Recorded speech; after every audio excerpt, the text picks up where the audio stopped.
Hey, once again, this is Johnny Cinco. Thank you very much for tuning in. And this is a little bit of a hybrid. So right now, what we're gonna go deep into is, some of the workouts. And to be honest, as let me see.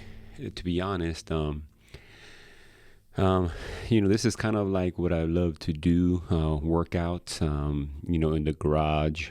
I posted a couple of workout blogs, and then again, I'm gonna go and talk a little bit about some of these workouts and what I do.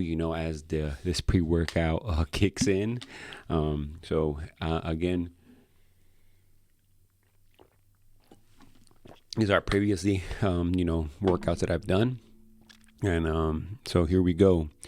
This is a workout that I done, and as you can see. I usually kind of start off with the assault bike, kind of setting up the watch, making sure that we are counting the calories, getting, accountability of what we're doing. Do I keep track? No, but I got a couple fams that we share our stats on the Apple Watch. I also have my other watch. I don't know if this one particularly I have my other watch on, but with this one I usually also have my Cinco watch on. So usually, kind of track the difference between both systems, both apps. Sometimes the heart rate on the Cinco watch is it gets a little crazy. It looks like to the point to where I want to go see Jesus. I always say like the heart rate. I think today I'm gonna go knock on that door based off the cardio, intensity that I have. So again, I'm starting off with a little bit of that warm up, and that's what it's about. Just getting the blood going. Having a good time. And then, we start working out. Recently, I purchased these Go Rug sandbags. So in this case, I got a 60-pound sandbag, an 80-pound sandbag, and then a shield that's 165 pounds. And it's always good to do some, body weight stuff. So in this case, I did some sandbags, warm ups, and then did some push ups. The reason why I wear gloves, when I was in Korea, for sandbags, and particularly they had some AstroTurf in that gym, and I found myself with black knuckles. So I don't know if it was from the rubber that was in the bottom of those of the AstroTurf that kept on scraping my knuckles, and then at some point I had black knuckles. So to avoid that, now I just started what's it called, using gloves. So in this particular case, I'm doing some push-ups, trying to just keeping the heart rate going, and picking up that 60-pound sandbag and just tossing it over the shield, kind of something that I kind of love to do is just some basic functional fitness work. You're always going to have to lift something off from the ground. Usually even at work, you see these resumes as can you lift, a certain amount of pounds. And pretty much just trying to keep that, my body moving. So again, then getting back on the bike, another 10 cals, and then just kind of going through that, keeping the body warm. And again, it's just about just having a good time. Sometimes, workouts ain't about, getting too serious or man, like I gotta, do a personal record today or whatever the case may be. Sometimes it's just, can you consistently move your body for a duration of time? And during, a lot of my training, throughout the years, I developed that mentality of, okay, in any type of, military training, military environment, they can't control time. And that's something that, I remember, it was, Josh Bridges, a CrossFitter, when he was going through BUDS training, one of the SEALs that already had graduated had told him that, one who had said that better persons have done it than you, right? Like, or lesser people have accomplished BUDS training, which is SEAL training, than you, meaning like there's people that are, Navy SEALs that are probably not as gifted as you, athletic as you, with the heart as you, with the mindset as you, and they're SEALs. So why can't you? That was one. And the other one was, they can't control time. And what he kind of meant was, sometimes we give up before we should have given up. So, some of these guys, in SEAL training, they ring the bell to say that, they're done. And not to say that, whoever gives up. Sometimes they come back and they come back stronger. And that's another part of life, right? But in this case, he was trying to say is that, don't give up before, it's over, and they can't control time. So if you're able to continue going, especially in the military or any type of military training, at some point they got to stop and feed you. They got to stop and train you. They got to stop and teach you. They got to stop and, for you to go to sleep, they have to stop, for you, to do hygiene.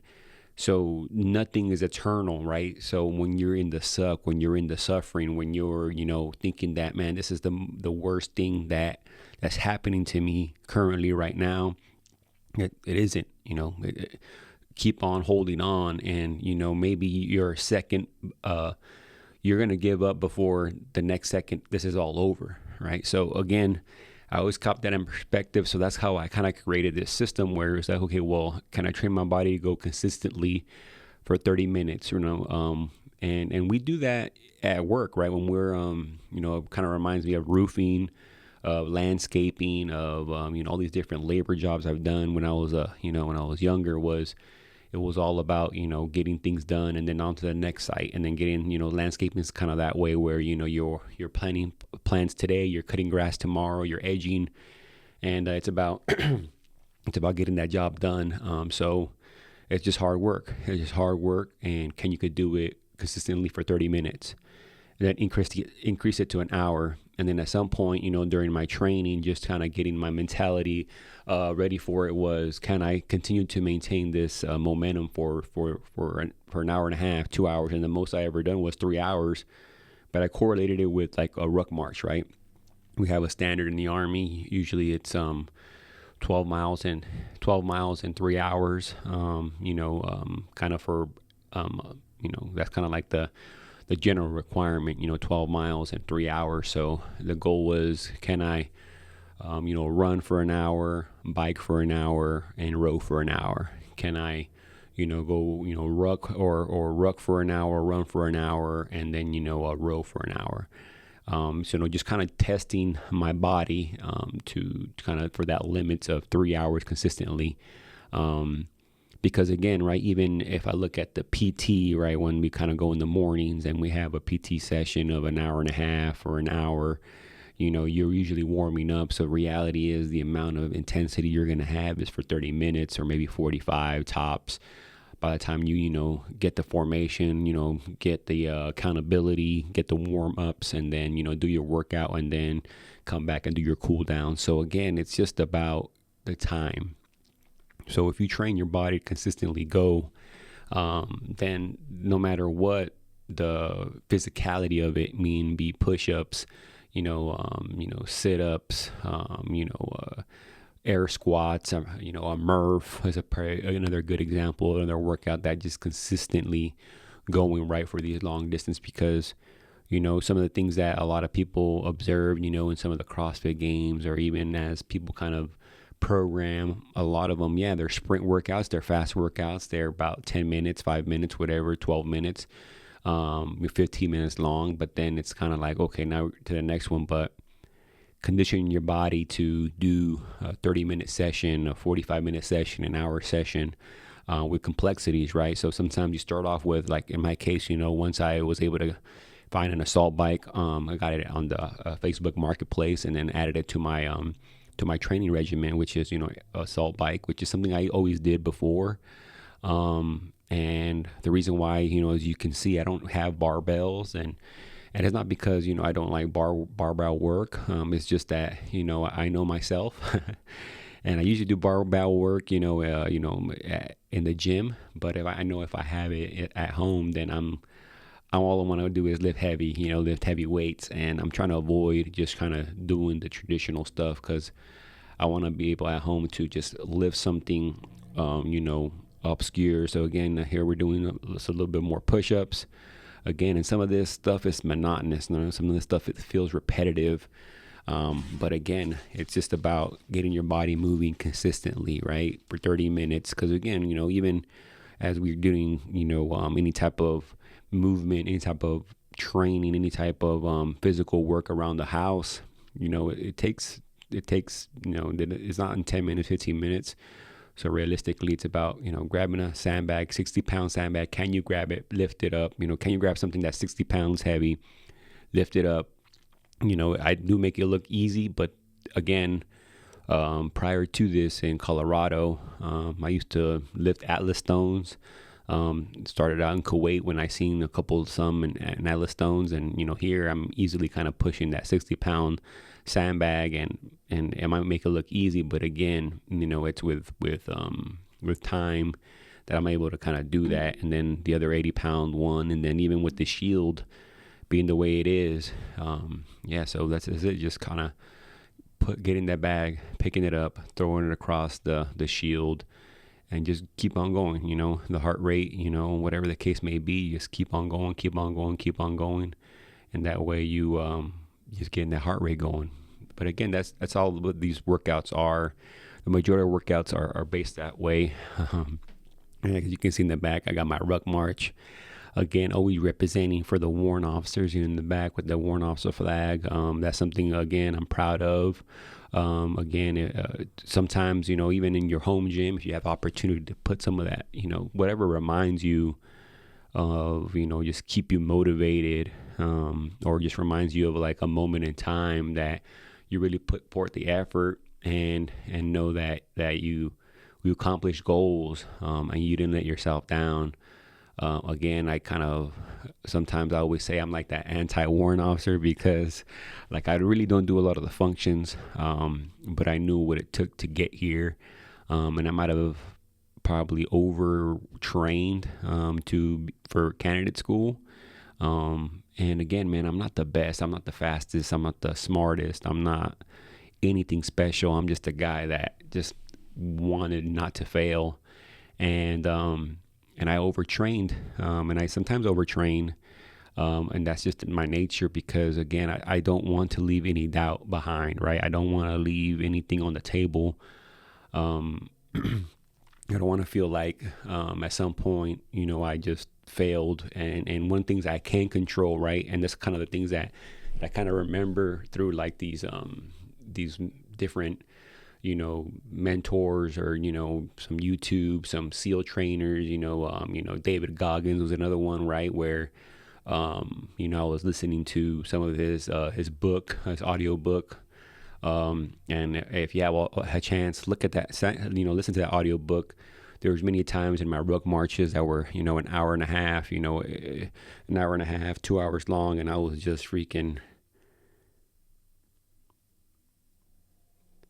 So again, right, I was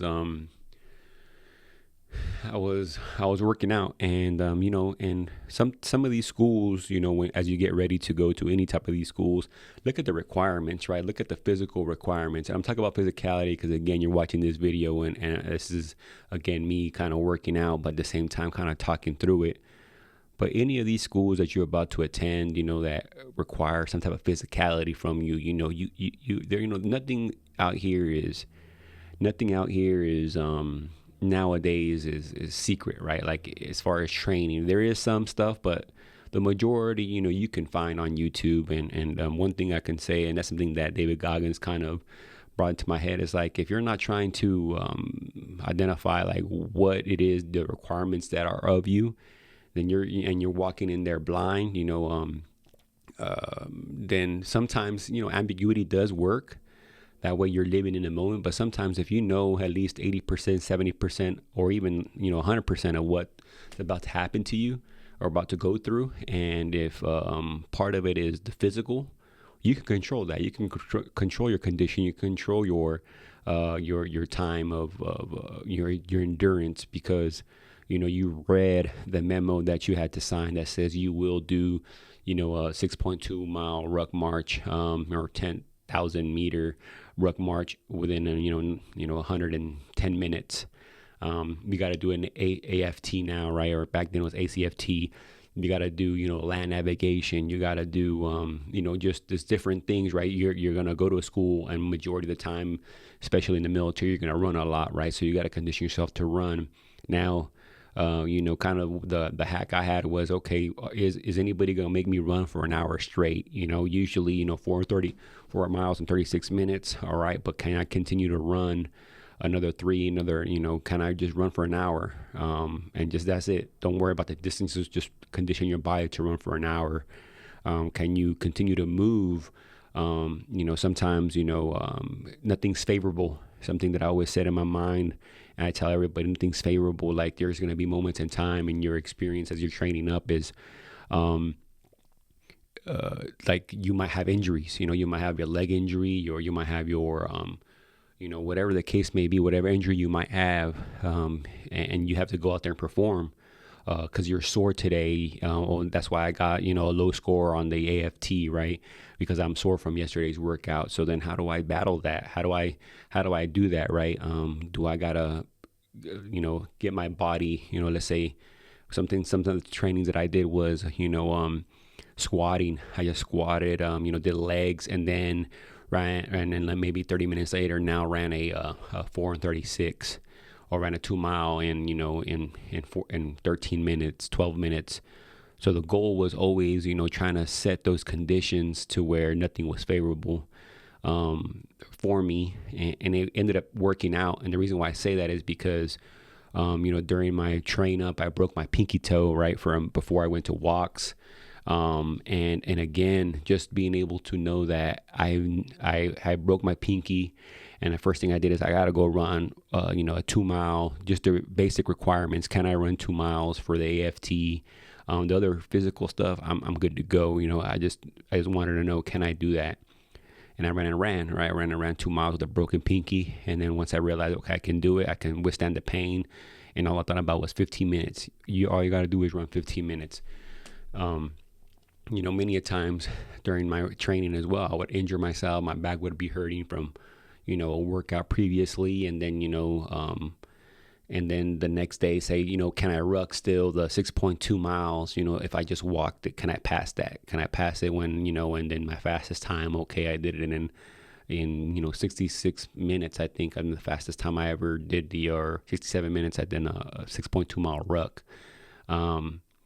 Again, the whole goal was, can I do my best? And then what can I do it at my worst?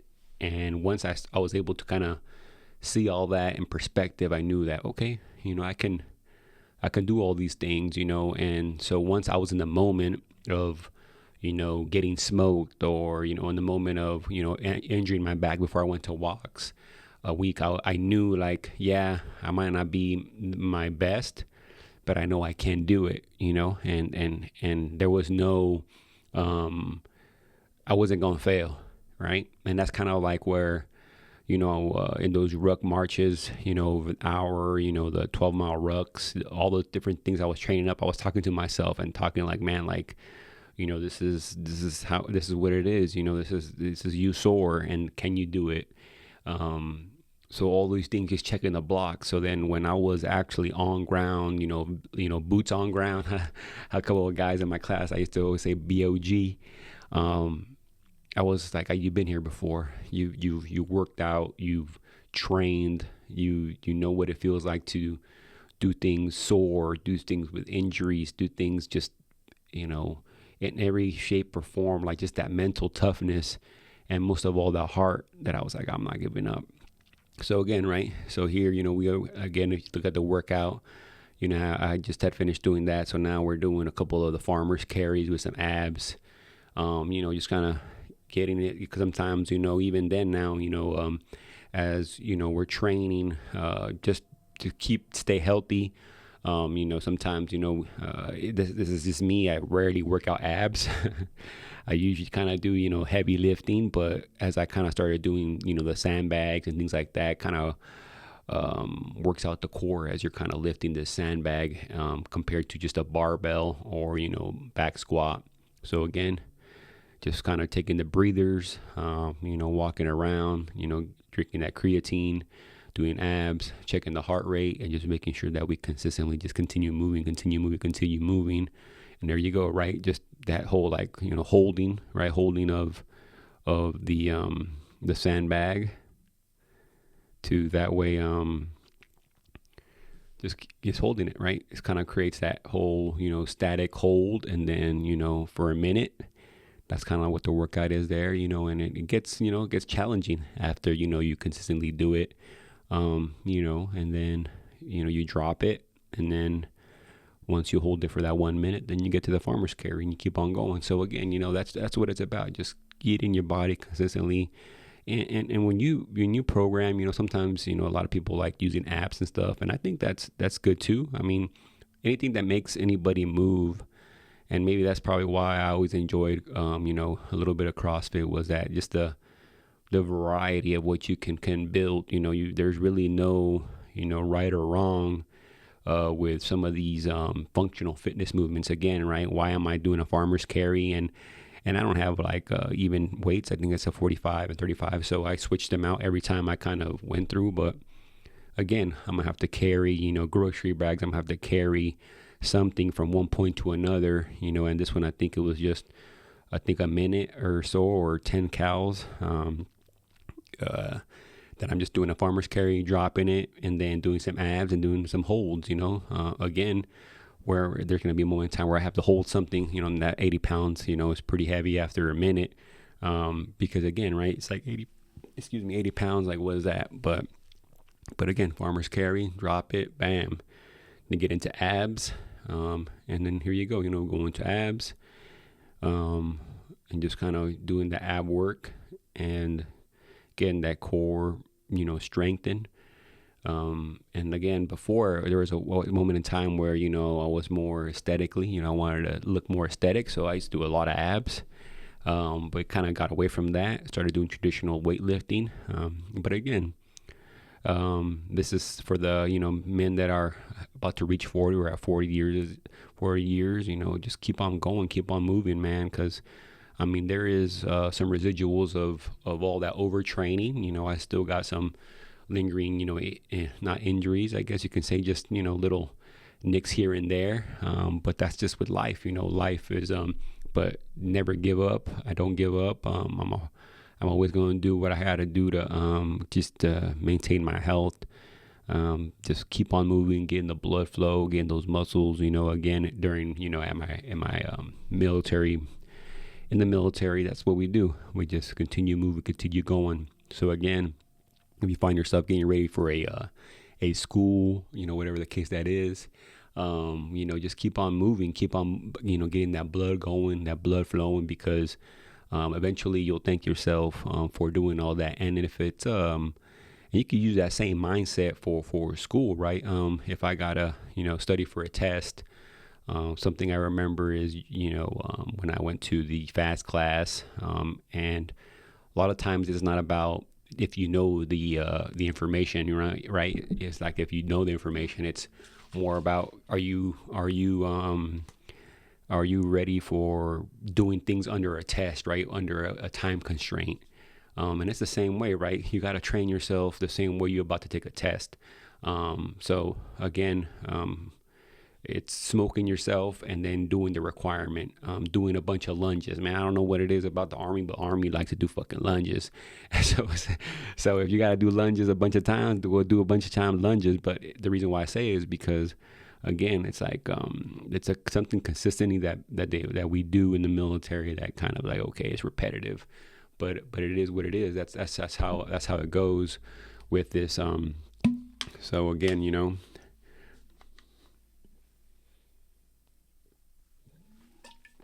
still trying to finish the pre-workout. and let me talk about pre-workout too, as I'm, seeing myself over here getting busted up, with this, with this workout.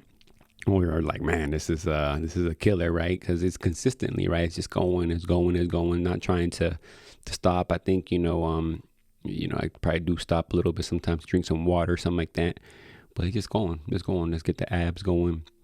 But yeah, what I was going to say about the pre-workout is, I find myself sometimes, drinking the entire pre-workout and then feeling like this big rush. And then, sometimes some of these pre-workouts are strong, right? They have a lot of caffeine in it, and, kind of upset my stomach, and I feel like throwing up sometimes. So sometimes, you got to sip on it.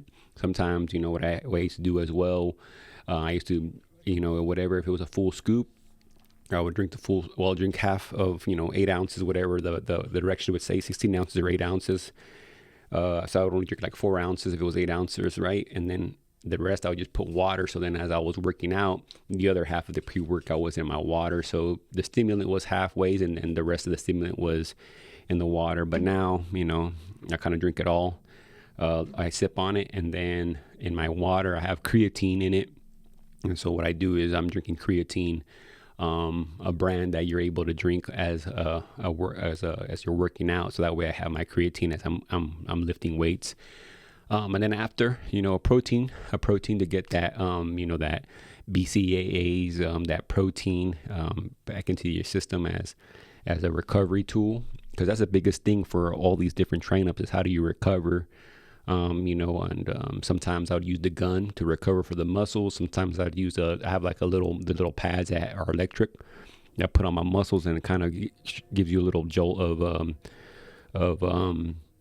for the recovery. And so again, that's usually what I use. And in this one, as I kind of finish up, something I can tell you, as if you do decide to go with like sandbags, is that your forearms is going to be lit up because of just the way that you have to pick up the the forearms, your grip, your back, your core, your legs. Like I feel like it's more like a primal movement, but also a functional movement, and that's why I enjoyed it.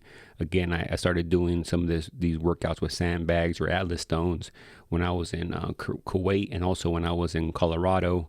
There was a pretty good gym, Garcia Gym, up in Fort Carson, that they had a kind of bench press and then had like the stones right next to it. So sometimes I would use bench and then just do some Atlas stone lifts, like 5 Atlas stone lifts. But I will say, I think in the next workout that I'm going to post, as a comment in it, I do the shield. And because this shield is not made like a sandbag, you'll see how different it is when I'm lifting it, because it's not the same as a sandbag. A sandbag, I can hug it and pick it up, but with the shield, there's a certain way I have to pick it up, which I think it adds a different complexity of it, and it does, for me, in my case, like activate more of my forearms, my grip, my core.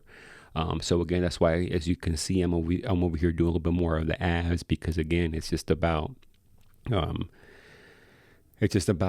getting that core right. And again, I'm out here just sweating it. And I'm like, probably like, man, like I just hate the fact that I'm doing it. And, I'm just thinking about like what, probably counting to myself, like, did I do all the rounds?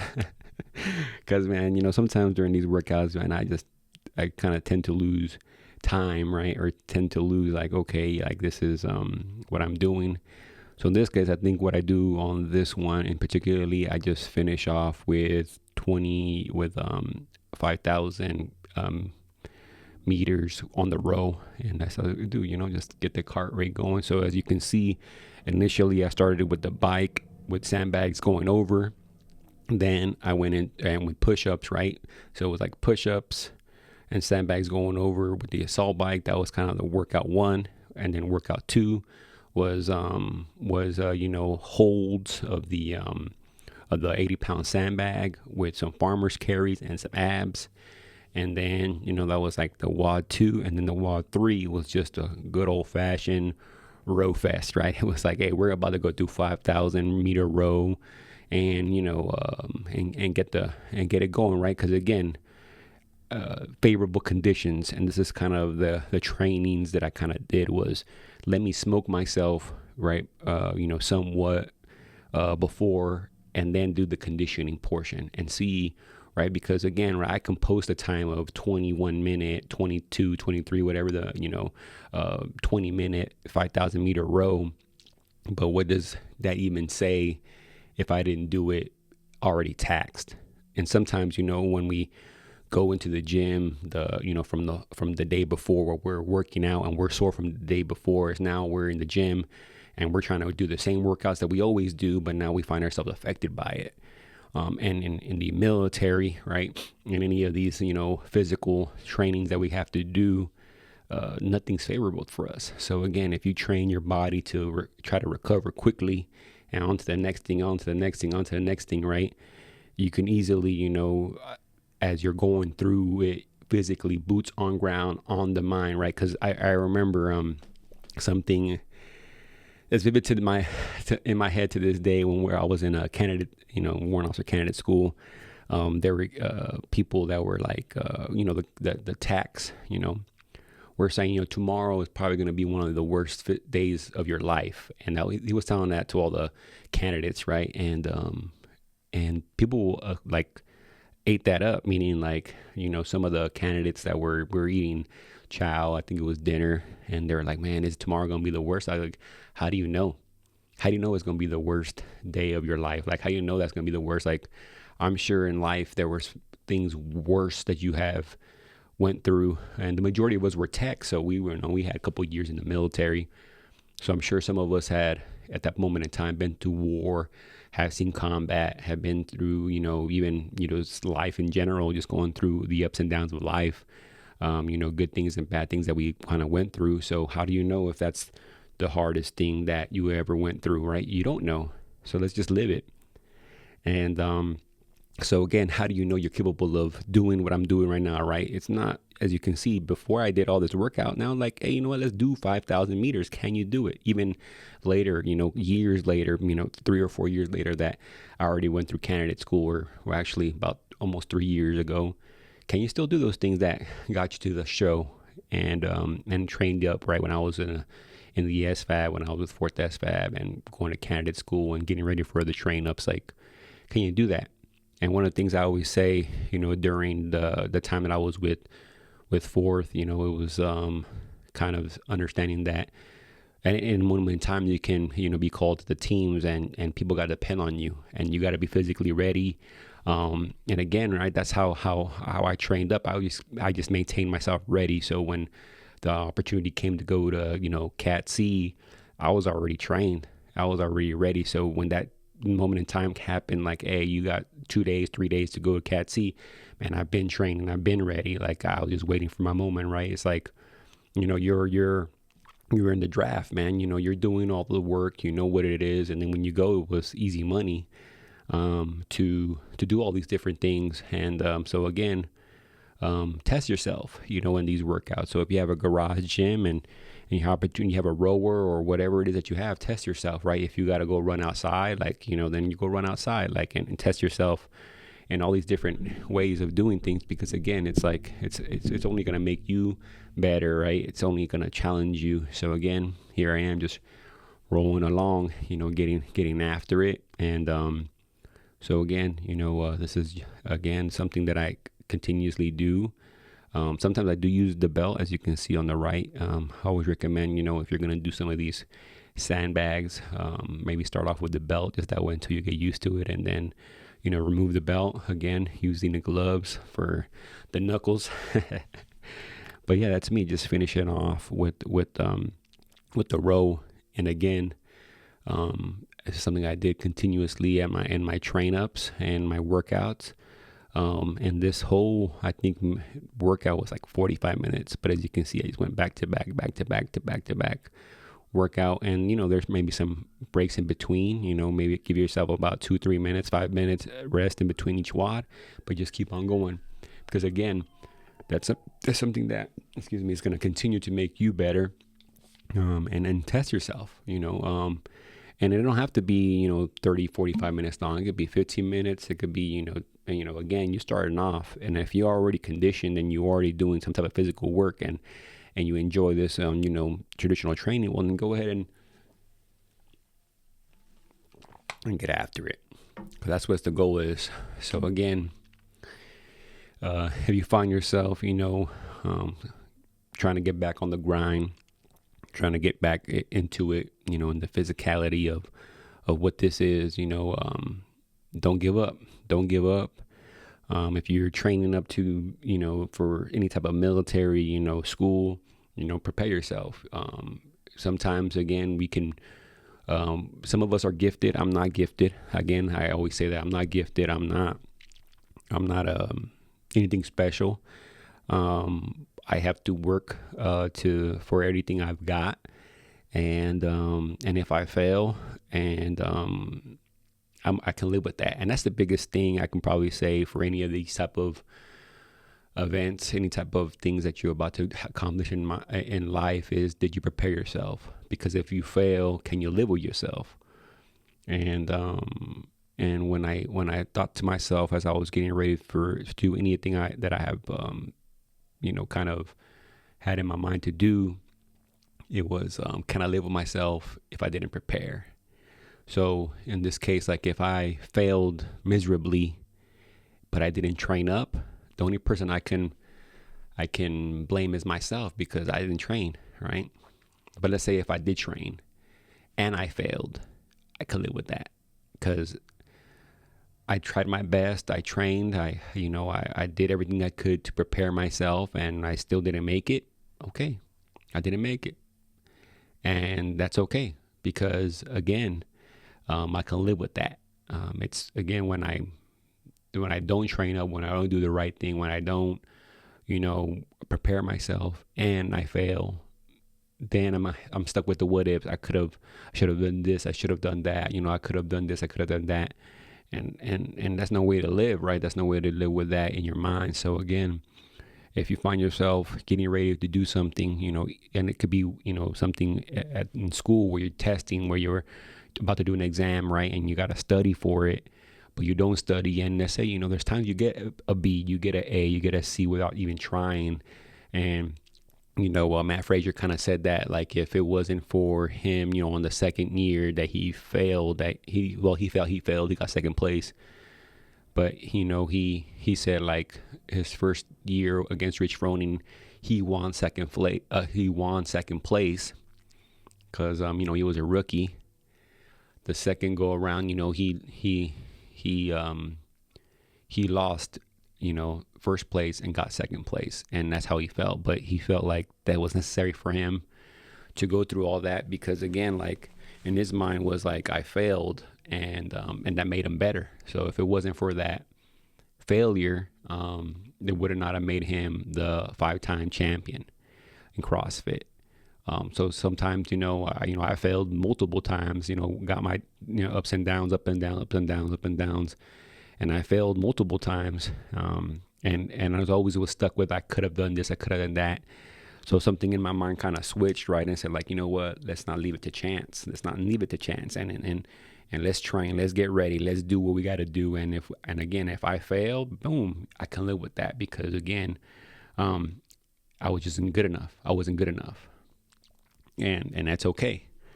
Cause in life, there's always, things that we're not, sometimes, something that's said, is, things are not as difficult as we paint them to be in our mind, right? Sometimes before we even execute anything, we're already kind of failing in our mind.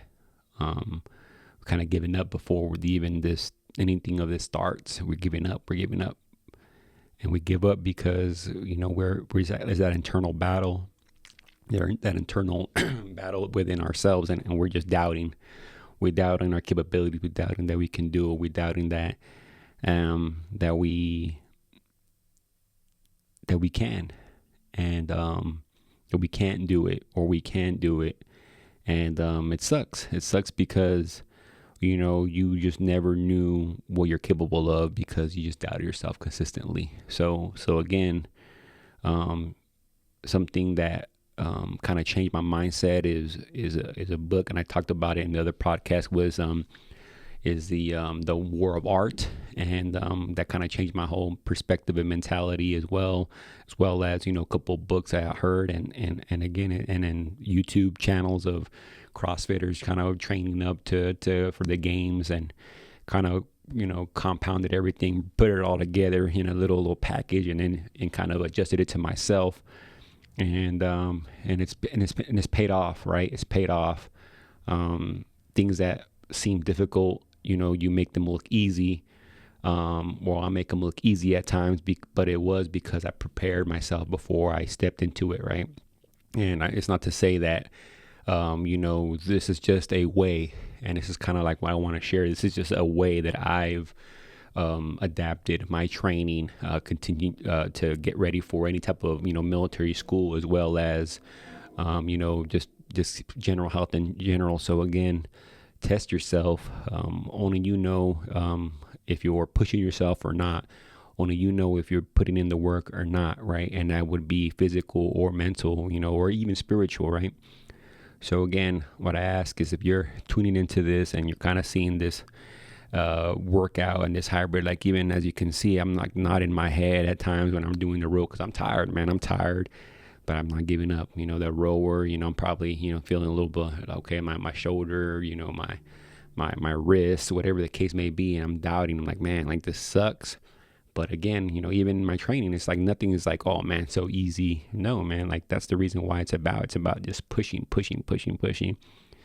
and then eventually, we're done. And kind of what you find yourself at the end of the day, like when you're finished with any type of workout, it's like, man, it wasn't as hard as I thought.